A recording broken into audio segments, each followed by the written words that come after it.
നാലാമത്തെ അധ്യായം എന്താ പറയുന്നതെന്ന് വെച്ചാൽ സ്വന്തം ശക്തി ഉൽപ്പാദിപ്പിക്കൽ, അനുകൂല ഭാവം പ്രസരിപ്പിക്കാൻ പരിശ്രമിക്കുക.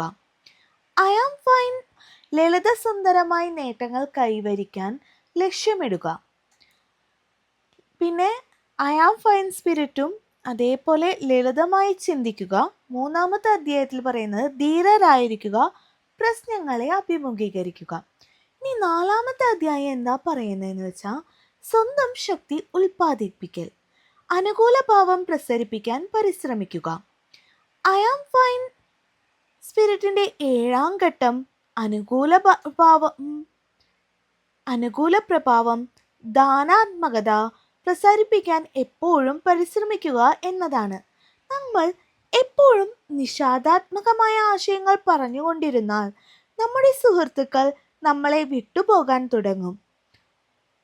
വിനാശത്തിന്റെ സന്ദേശവാഹകർക്കൊപ്പം തങ്ങാൻ ആരും ഇഷ്ടപ്പെടുകയില്ല. ഉദാഹരണത്തിന്, എനിക്ക് എന്തോ ചീത്ത കാര്യം സംഭവിക്കാൻ പോകുന്നു, നമ്മുടെ ബിസിനസ് പരാജയപ്പെടാൻ പോകുന്നു, ലോകം കൂടുതൽ ചീത്തയാകാൻ പോകുകയാണ് തുടങ്ങിയ വാക്കുകൾക്ക് പകരം അനുകൂല പ്രഭാവം പ്രസരിപ്പിക്കാൻ ശ്രമിക്കുക. പ്രസന്നതയോട് കൂടിയിരിക്കുന്ന ആളുകളെയാണ് നമ്മളെല്ലാവരും ഇഷ്ടപ്പെടുന്നത്. കാരണം അവർക്കൊപ്പം സമയം ചെലവഴിക്കുമ്പോൾ നമുക്കൊരു ചൈതന്യം അനുഭവപ്പെടും. നിങ്ങളുടെ നാവിൽ നിന്നും നിഷേധാത്മകമായ വാക്കുകൾ വഴുതി വീഴുന്ന ശീലമുണ്ടെങ്കിൽ അത് അവസാനിപ്പിക്കുന്നതിന് കഠിന പരിശ്രമം നടത്തുക. കൗമാരപ്രായക്കാർ പോലും ഈ ചീത്ത ശീലത്തിലേക്ക് വീണുപോകാം. എന്നാൽ പ്രായമാകുമ്പോൾ ദോഷചിന്ത, അശുഭ പ്രതീക്ഷ നമ്മുടെ ശീലമായി മാറും. തീർച്ചയായും പലപ്പോഴും ശാരീരികമായ തളർച്ചയും വൈകാരികമായ ആഘാതവും ഇതിന് കാരണമാകും. അപ്പോഴും അശുഭ പ്രതീക്ഷ, ദോഷചിന്ത പുലർത്തുന്ന ആളുകളിൽ നിന്നും അകന്നു നിൽക്കാൻ എല്ലാവരും ആഗ്രഹിക്കുന്നു എന്ന വസ്തുതയ്ക്ക് ഇത് മാറ്റം വരുത്തുന്നില്ല. അതിനാൽ ഗുണാത്മകമായ ക്രിയാത്മകമായ ഊർജം പ്രസരിപ്പിക്കാൻ നമ്മൾ ആത്മാർത്ഥമായി പരിശ്രമിക്കണം. ഉദാഹരണത്തിന്, മഴയുണ്ടെങ്കിൽ ചില ആളുകൾ എന്തൊരു നശിച്ച ദിവസമാണിന്ന്, മഴ ദിവസങ്ങൾ എന്നെ വല്ലാതെ മന്ദിപ്പിക്കുന്നു എന്ന് ചിന്തിക്കും. എന്നാൽ ഗുണാത്മകമായി ചിന്തിക്കുന്ന ആളുകൾ മഴയുള്ള ദിവസം പോലും പഠിക്കാൻ എന്നെ സ്വയം പ്രോത്സാഹിപ്പിക്കുന്നതിൽ ഞാൻ അഭിമാനിക്കുന്നു എന്ന് ചിന്തിക്കും. ഒരാൾ എൻ്റെ അവധിക്കാലത്ത് എനിക്ക് പുറത്തു പോകാൻ കഴിയുന്നില്ലെന്ന് വിശ്വസിക്കാൻ തോന്നുന്നില്ല എന്നും ചിന്തിക്കുന്നത് മറ്റൊരാൾ ഈ അവധിക്കാലം എനിക്ക് പഠിക്കാൻ പറ്റിയ സമയമാണ്, എല്ലാവരും വിനോദത്തിനായി പുറത്തേക്ക് പോകുമ്പോൾ ഞാൻ പഠിക്കാൻ ശ്രമിക്കുന്നതിൽ എനിക്ക് അഭിമാനം തോന്നുന്നു എന്ന് ചിന്തിക്കുന്നതും തമ്മിൽ താരതമ്യം ചെയ്യുക. രണ്ടാമത്തെ ആൾ തീർച്ചയായും നമ്മുടെ അഭിനന്ദനം അർഹിക്കുന്നു. ഇരുട്ടിന്റെ അല്ല, പ്രകാശത്തിന്റെ ആളാകുക. നിങ്ങൾ ഗുണാത്മകമായ ചിന്തകളിൽ നിലയുറപ്പിക്കാൻ തുടങ്ങുമ്പോൾ നിങ്ങൾ സ്വയം സഹായിക്കാൻ പഠിക്കും. അതായത് നിങ്ങൾ നിങ്ങളുടെ സ്വന്തം ഊർജം ഉൽപ്പാദിപ്പിക്കാൻ പഠിക്കും. എല്ലാവരും സ്വയം ഊർജോൽപാദന കേന്ദ്രങ്ങളായി മാറുമെന്നാണ് എൻ്റെ പ്രത്യാശ. സ്വയം പ്രകാശിപ്പിക്കുന്നതിനുള്ള, സ്വയം ദീപ്തമാകുന്നതിനുള്ള, നമ്മുടെ ആന്തരിക പ്രകാശം ഉജ്ജ്വലമാക്കുന്നതിനുള്ള ഊർജമുണ്ടാക്കുക എന്നത് നമ്മുടെ ലക്ഷ്യമായി നിശ്ചയിക്കണം. ലോകം മുഴുവൻ അന്ധകാരമാണ്. നമ്മൾ എപ്പോഴും വിപരീതോർജത്തിന്റെ ആധിക്യത്താൽ ചുറ്റപ്പെട്ടിരിക്കുകയാണ് എന്നത് തള്ളിക്കളയാനാകാത്ത ഒരു വസ്തുതയാണ്. അതിനാൽ എൻ്റെ സ്വപ്നം അന്ധകാരത്തിൽ ഊർജ്ജലമായി തിളങ്ങാൻ ഉള്ളിൽ ഊർജമുള്ള ആളുകളെ കഴിയുന്നത്രേ ഉണ്ടാക്കിയെടുക്കുക എന്നതാണ്.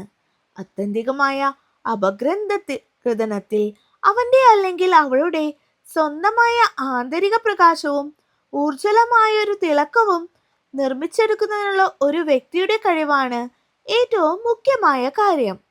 സാധ്യമായത്ര ആളുകൾക്ക് ഊർജ്ജലമായി തിളങ്ങുന്നതിനുള്ള വഴി കണ്ടെത്താൻ സഹായിക്കുന്നതിനായി ഞാൻ നിരവധി പ്രഭാഷണങ്ങൾ നടത്തിയിട്ടുണ്ട്.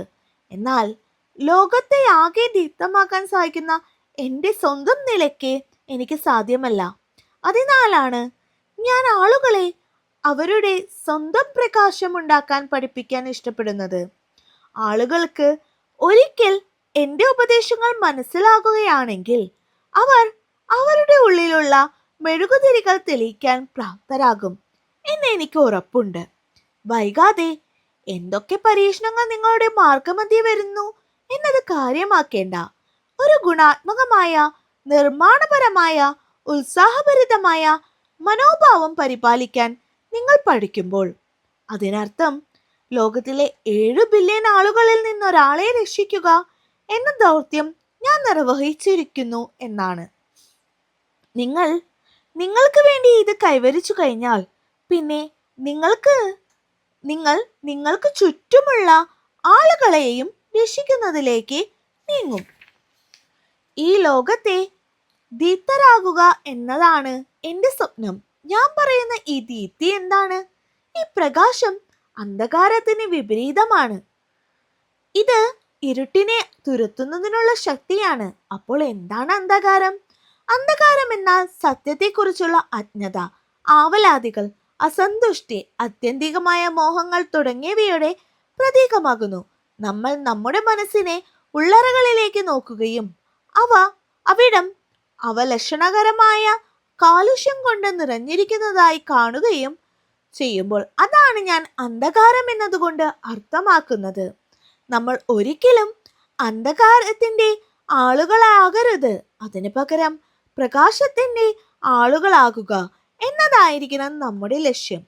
നിങ്ങൾ അസന്തുഷ്ടിയാലും നിരവധിയായ പരാതികളാലും ക്ലേശം അനുഭവിക്കുകയാണെങ്കിൽ നിങ്ങളുടെ മനസ്സ് ഇപ്പോൾ നരകവുമായി ശ്രുതി ചേർക്കപ്പെട്ടിരിക്കുകയാണ്, സമഞ്ജസപ്പെടുത്തപ്പെട്ടിരിക്കുകയാണ് എന്ന് തിരിച്ചറിയണം.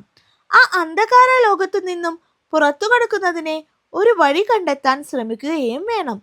നിങ്ങൾ ഈ ലോകത്തു നിന്നും കടന്നു പോകുന്നത് വരെ കാത്തിരിക്കുകയാണെങ്കിൽ അത് വളരെ വൈകിപ്പോകുകയും നിങ്ങൾ ഇരുട്ടിന്റെ പാതാളത്തിൽ എത്തിച്ചേരുകയും ചെയ്യും.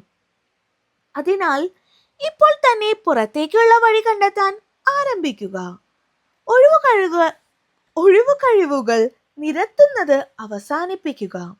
എന്താണ് പരിഹാരമാർഗം? അത് നിങ്ങളെ കാണിച്ചു തരാൻ ഞാൻ ആഗ്രഹിക്കുന്നു.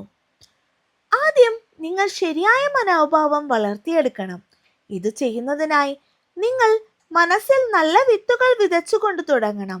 പിന്നെ സുസ്ഥിരമായ ശരിയായ ചിന്താഗതി സ്വീകരിക്കുകയും നിർമ്മാണാത്മകമായ ഒരു മനോഭാവം വളർത്തിയെടുക്കുകയും ഇതെപ്പോഴും മനസ്സിൽ സൂക്ഷിക്കുകയും വേണം.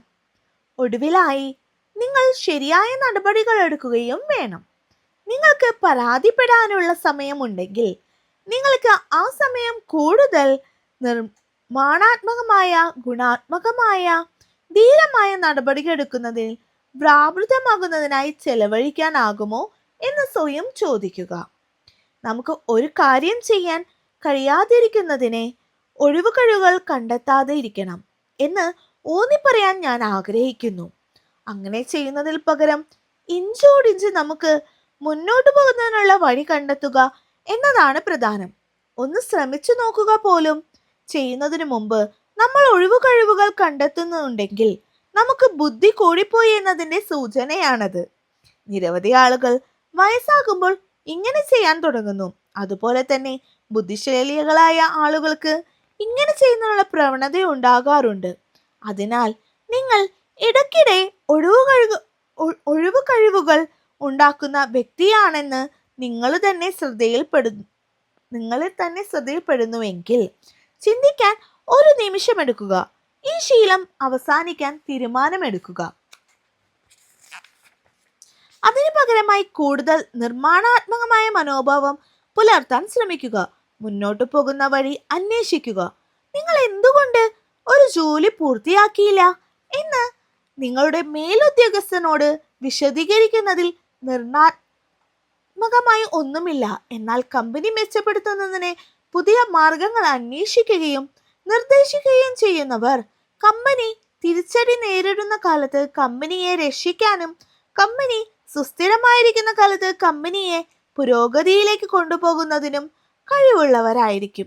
കഠിനകാലത്തും ഗുണാത്മകമായ, അനുകൂലമായ മനോഭാവം പുലർത്തുന്നവരെയാണ് കമ്പനികൾ തേടുന്നത്. കാരണം ഇത്തരക്കാർ വളരെ വിലപിടിപ്പുള്ള വ്യക്തികളായിരിക്കും.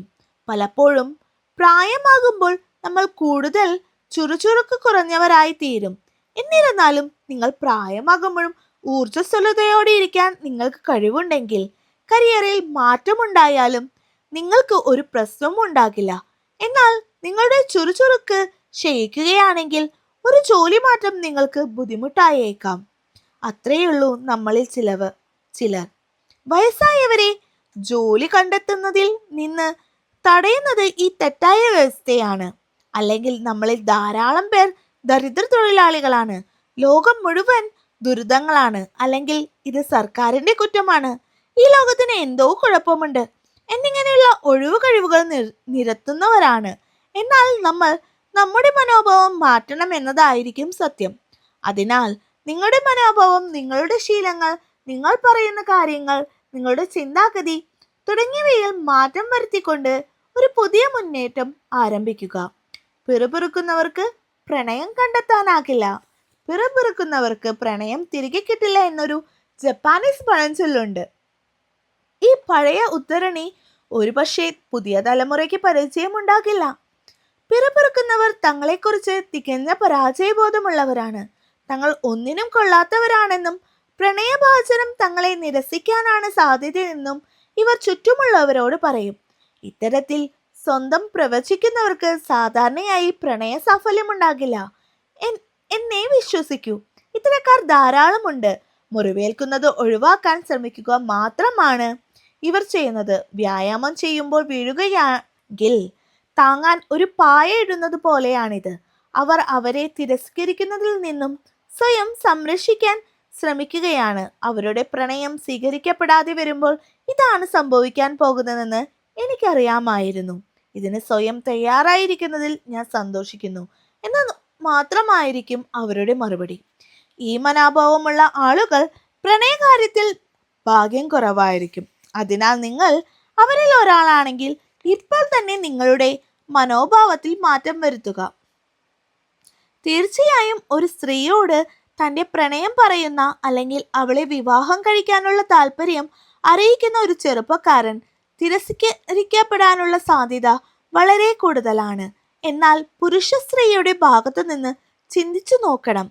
ഒരു പുരുഷന്റെ പ്രണയാഭ്യർത്ഥന സ്വീകരിക്കാൻ ആഗ്രഹിക്കുന്നുണ്ടോ ഇല്ലയോ എന്നൊന്നും പരിഗണിക്കാതെ പലപ്പോഴും ആരാലെങ്കിലും താൻ സമീപിക്കപ്പെടുന്നതിനെ സ്ത്രീകൾ ആസ്വദിക്കുന്നു.